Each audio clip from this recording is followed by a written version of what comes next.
무덤이라는 것은 우리 인생에 있어서 그렇게 달가운 단어들은 아닙니다. 사실 이 무덤은 죽음의 장소요, 절망의 장소, 또 소망이 없는 곳을 의미합니다. 이 무덤은 죽은 사람이 장차 가야 할 곳이 바로 무덤이다. 다시 말해 죽음의 영역이 바로 무덤인 것입니다. 하지만 예수 그리스도의 재림의 때에 이 무덤에서는 놀라운 역사가 일어나기도 합니다. 재림의 때에 이 무덤이 열리고 죽었던 자가 부활한다는 계시록의 말씀이 있습니다. 이스라엘의 무덤에 대해서 잠시 먼저 나누고자 합니다. 이스라엘의 무덤은 자연동굴이나 인공적으로 만든 동굴 속에 가문의 무덤을 만듭니다. 입구를 가로 세로 1m 정도 되게 파서 보통 사람은 구부려야 들어갈 수 있을 그런 입구를 만듭니다. 그리고 그 무덤 안에 들어가면 중앙에 홀이 있습니다. 홀이 있고 입구를 제외한 왼쪽, 오른쪽 전면에는 허리 높이의 시신 안치대가 모여져 있습니다. 그리고 그 시신 안치대 밑에는 납골 땅이 이루어져 있습니다. 좀 부잣집은 유골함이 별도로 마련되어 있는데 가문의 조상들이 그 무덤을 다 사용하기 때문에 그 시신 안치대 위에 놓였던 시신이 다 썩고 뼈만 남게 되면 그 뼈를 추려서 유골함에 차곡차곡 모읍니다. 우리 성경 말씀에 나오는 이 무덤은 돌문을 굴려서 연다라고 표현을 합니다. 굴린다라고 생각을 하면은 통상 돌문이 둥근 돌문인 겁니다. 이스라엘에서는 많은 고고학자들이 무덤을 발굴을 했는데 굴려서 열 수 있는 돌문은 2% 정도밖에 되지 않습니다. 아주 부자들의 무덤에서나 둥근 돌문이 있고 대부분의 무덤, 98%의 무덤은 그냥 직육면체 같은 돌을 앞에다 놓습니다. 오늘 예수께서 장사된 이 무덤은 공회 회원이었던 아리마대 요셉의 무덤입니다.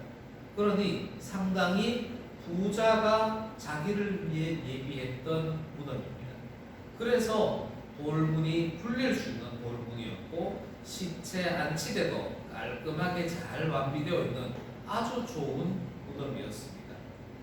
그런데 여인들이 먼저 이 무덤에 갔더니 돌문이 열려 있었다라고 말씀을 합니다. 돌문을 한번 생각해 보십시오. 무덤과 세상의 경계선에 있습니다.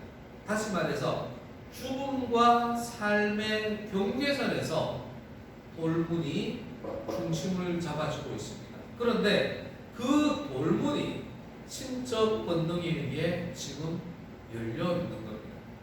이것은 그냥 돌문이 열렸네라고 생각한다면 조금 아쉬운 생각입니다. 돌문이 열렸다는 것은 예수 그리스도의 죽음과 생명이 연합되었구나, 이제 죽음에서 생명으로 옮기셨구나라는 것을 우리는 벌써 이해할 수가 있어야 됩니다. 물론 오늘 본문에 나오는 제자들과 여인들이야 그걸 모르겠지만 예수 그리스도의 부활을 이미 알고 있는 우리는 돌문이 열렸다는 것만으로도 벌써 예수님이 부활하셨구나, 우리의 삶 속에도 분명 죽음과 삶의 경계를 지키고 있는 돌문이 있을 텐데 이 돌문을 열어야 되는구나, 내게 있는 돌문은 뭘까, 이 죽음의 삶이 생명의 삶으로 가기 위해서 예수님처럼 부활하기 위해서는 내게 가로막고 있는 이 돌문은 뭘까라고 생각하고 분별하는 마음이 우리에게 먼저 다가와야 합니다. 예수님께서는 4차례에 걸쳐서 제자들에게 죽을 것이다, 그리고 내가 사흘 만에 그 죽음에서 부활할 것이다 라고 미리 예고를 해주셨습니다. 가이사랴 빌립보에서 예고를 해주셨습니다. 그때 예수님은 누구든지 나를 따라오려거든 자기를 부인하고 자기 십자가를 지고 나를 따라야 한다, 이렇게 가르쳐 주셨습니다. 제자들이 도무지 이 말씀이 무엇인지 모릅니다. 예수님께서는 제자들 대표를 데리고 변화산에 가셔서 휘황찬란하게 변화하시는 예수님의 모습을 보여주십니다. 엘리야와 모세가 나타나서 예수님이 부활하신다는 것을 가르쳐 줍니다. 그래도 의심하고 세상의 일을 사모하는 제자들에게 하나님의 음성이 직접 임하셔서 이는 내 사랑하는 아들이니 그의 말을 들으라고 권면해 주십니다. 하지만 제자들은 예수의 죽음과 부활을 인정하지를 않습니다. 갈릴리 도상에서 또다시 말씀해 주시고 예루살렘 도상에서 또다시 말씀해 주십니다. 그리고 최후의 만찬장에서도 예수님께서는 제자들에게 또다시 죽음을 당하고 부활하리라는 것을 가르쳐 주십니다. 이때에도 제자들은 예수님의 그 말씀을 도무지 이해하지도 못하고 받아들이지도 않습니다. 이렇게 예수님의 죽음과 부활을 듣고서도 믿지 않았던 제자들이 결국은 예수님 곁을 떠나 도망가고 맙니다. 예수님 곁에서 숨어버리고 맙니다. 주와 함께 죽을지언정 주를 부인하지 않겠습니다.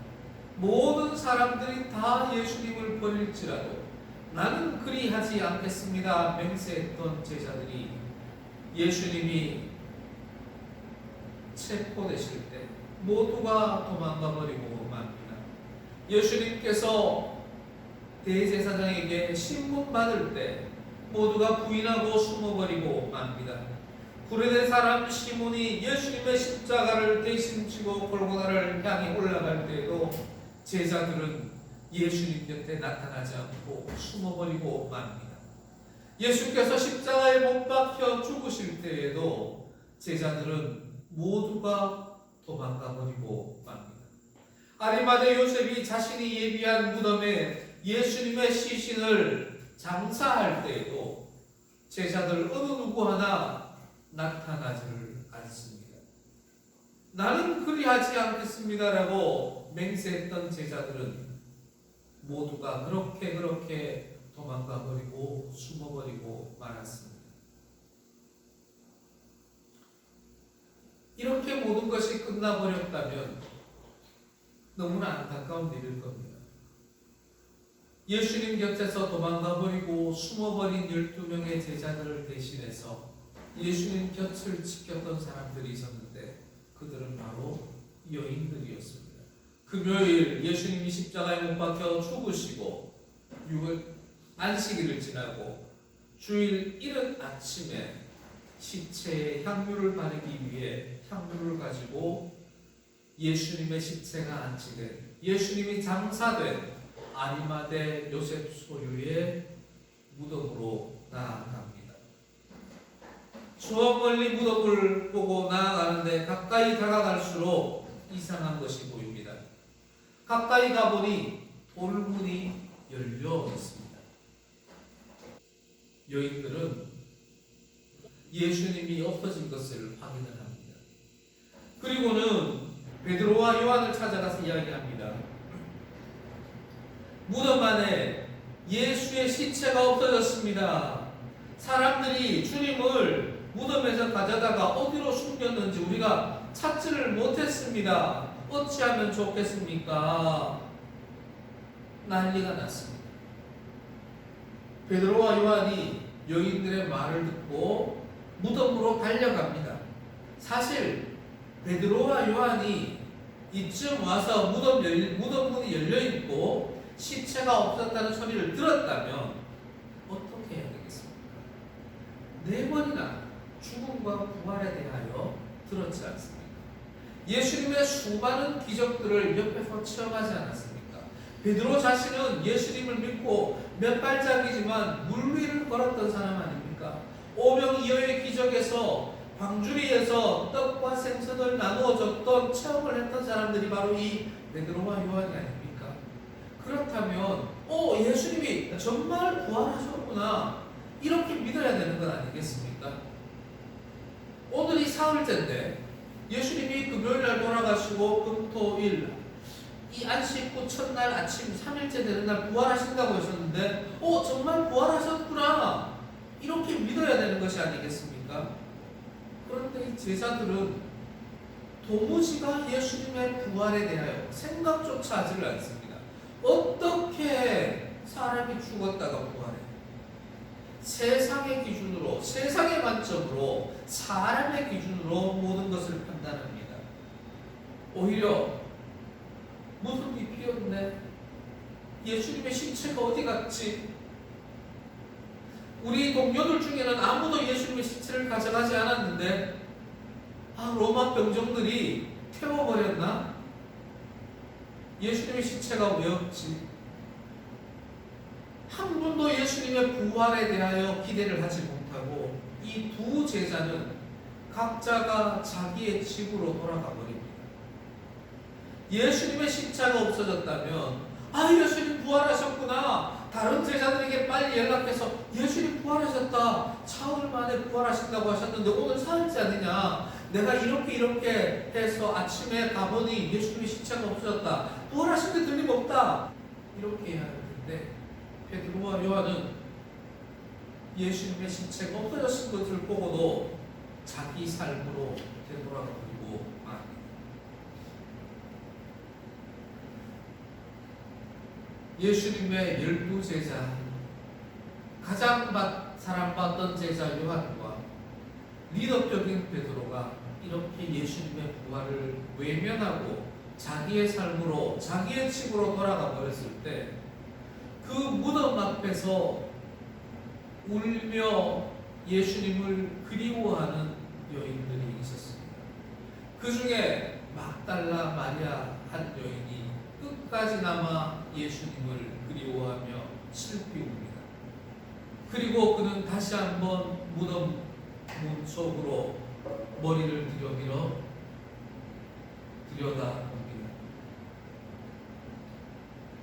역시 예수님이 없구나.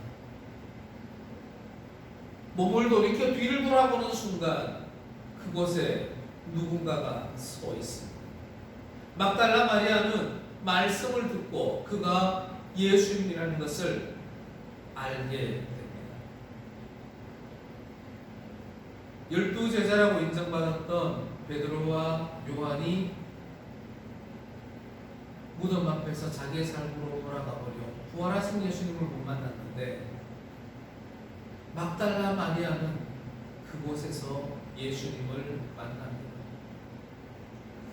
사랑하는 성도 여러분, 우리의 인생도 무덤과 똑같습니다.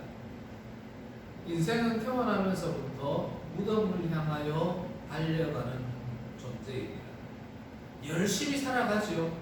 그것은 열심히 무덤으로 달려간다는 소리입니다. 우리 인생이 가끔씩은 삶의 소망이 끊어지고 고통과 고난이 우리를 참 힘겹게 합니다. 그때마다 우리는 죽음을 생각합니다. 다시 말해서 인생은 무덤의 연속인 겁니다. 전쟁 중인 우크라이나를 한번 생각해 보십시오.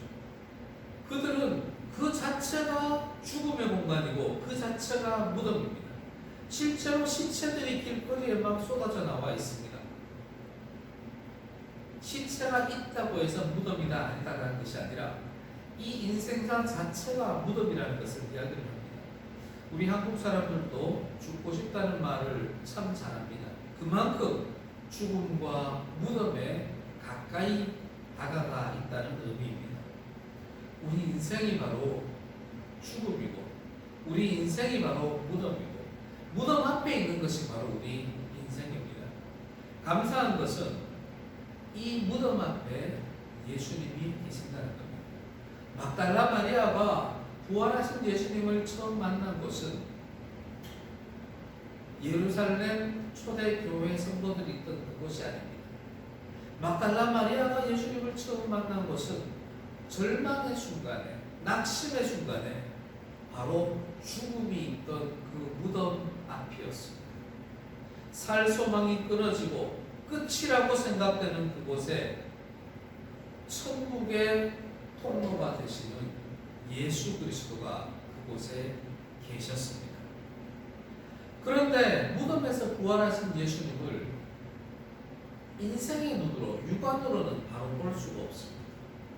막달라 마리아도 처음에 그랬습니다. 우리도 마찬가지입니다. 우리가 이 무덤 같은 인생을 살아가고 있지만 이 무덤 앞에서 예수님을 이 육신의 눈으로 바라볼 수 있는 것은 아닙니다. 그렇다면 어떻게 바라볼 수 있느냐? 말씀으로 역사하시는 예수님, 성령으로 역사하시는 예수님을 우리는 만날 수가 있는 겁니다. 베드로와 요한은 빈 무덤을 보고 각자의 집으로 돌아가 버립니다. 자기의 삶으로 돌아가 버렸다는 겁니다. 더 이상 예수를 믿는다는 것은 무의미해. 난 더 이상 예수 믿지 않을 거야 라고 결단하고 예수를 포기해버린 겁니다. 막달라 마리아도 어쩌면 좀 더 많은 시간이 지났으면 그럴지도 모릅니다. 하지만 막달라 마리아는 그 무덤 앞에서 웁니다. 바로 그때에 부활하신 예수님이 막달라 마리아에게 나타나는 겁니다. 우리가 무덤 같은 인생을 살아갑니다. 포기하고 돌아가 버리면 예수님 만날 기회를 놓쳐버립니다. 하지만 울며 불며 하나님을 생각하고 예수님 저를 만나주세요 기도할 때 우리는 바로 그 무덤 앞에서 예수님을 만날 수가 있습니다. 사랑하는 성도 여러분, 예수께서 우리를 위해 죽으시고 부활하셨기 때문에 무덤 앞에 있는 우리는 영원한 죽음, 영원한 심판으로 들어갈 수 없는 존재입니다. 들어가서는 안 되는 존재입니다. 예수님의 죽음이셨기 때문에 예수님의 부활이 있었던 것을 기억합시다. 우리가 예수님의 이름을 위하여 각자의 십자가를 지고 죽을 때에 우리도 예수님의 그 부활을 체험할 수가 있습니다. 물론 예수님처럼 손에 못 잡는 것처럼 똑같이 부활한다는 것이 아닙니다. 10여 년 전에 문경에서 이런 흉내를 낸 사람이 있습니다. 그것이 알고 싶다 해도 크게 보도된 적이 있는데 그냥 죽음으로 끝났습니다. 부활하지 않습니다. 우리가 말하는 부활은 영적인 부활을 이야기하는 겁니다. 예수님께서는 우리에게 부활이 있다는 것을 보여주기 위해서 살과 뼈가 있는, 손에 못자국이 있는, 옆구리에 창자국이 있는 죽을 때 그 모습 그대로 부활하셨지만 우리는 부활할 때 그렇게 부활하지를 않습니다. 우리가 종말론 쪽 부활을 할 때에는 하나님 나라에서 살 수 있는 천사와 같은 존재로 부활합니다. 우리가 개인적 종말, 우리가 날마다 죽었다가 영적으로 죽었다가 부활할 때는 그런 육신의 부활이 아니라 영적인 부활을 하게 되는 겁니다. 사랑하는 성도 여러분, 우리가 부활을 체험하기 위해서는 먼저 우리 자신을 영적으로 죽일 수가 있어야 합니다. 그래서 예수님께서 가이사랴 빌립보에서 말씀하신 겁니다. 자기를 부인하고 자기 십자가를 지고 나를 따라와서 십자가에 자기를 못 박아 죽을 때에 부활을 체험하게 된다는 것을 예수님이 말씀하신 겁니다. 사랑하는 성도 여러분, 비록 우리 인생이 무덤 앞에 있는 인생일지라도 무덤을 두려워하지 말고 그 무덤이 오히려 예수님을 만날 수 있는 기회가 된다는 것을 감사하며 삽시다. 베드로 요한처럼 각자의 삶으로 돌아가 버리지 말고 예수님의 말씀을 묵상하며 부활 예수를 만나기를 갈망하며 하루하루를 살아갑시다. 각자의 무덤 앞에서 예수님을 만나고 각자가 만난 부활 예수를 세상에 또한 다른 제자들에게 전하는 그런 제자들이 됩시다. 말씀으로 역사하시는 부활 예수를 날마다 만나고 날마다 죽고 날마다 거듭나는 우리 문양교회 성도들이 됩시다. 아멘.